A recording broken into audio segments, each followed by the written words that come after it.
Il 30 settembre aggredì la sua vittima alle spalle mentre scendeva le scale del garage sotterraneo della Torre Giotto nell'omonima via del Centro. Alla signora, una 74enne, aveva dato un pugno in viso e con forza le aveva strappato dal collo una collana d'oro di maglia grossa. Eccolo nelle immagini della videosorveglianza entrare e uscire dal garage. La signora finì in ospedale, sul tavolo operatorio, poteva morire. C'è stata la frattura della vertebra cervicale. Sappiamo che dentro le vertebre passa il midollo e un'interruzione del midollo avrebbe potuto comportare la paralisi, poi l'arresto cardiaco, poteva essere veramente qualcosa di tragico. Dopo il riuscito intervento la 74enne ricevette una prognosi superiore ai 30 giorni e la posizione di un halo vest, un sistema di ritenzione esterno, una specie di gabbia che serve a riallineare la colonna vertebrale.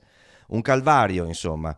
La polizia non ha mai smesso di indagare e analizzando bene i filmati ha scoperto che l'aggressore indossava un braccialetto rosso e un anello nella mano sinistra.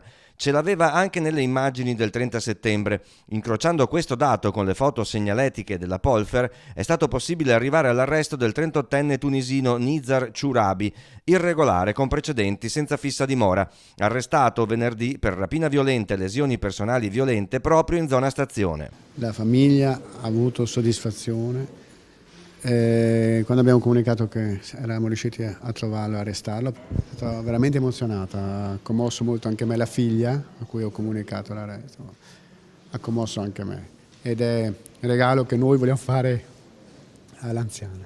L'arrestato era irregolare in Italia. Il 2 luglio aveva ricevuto dal prefetto di Padova l'ordine di espulsione per 5 anni.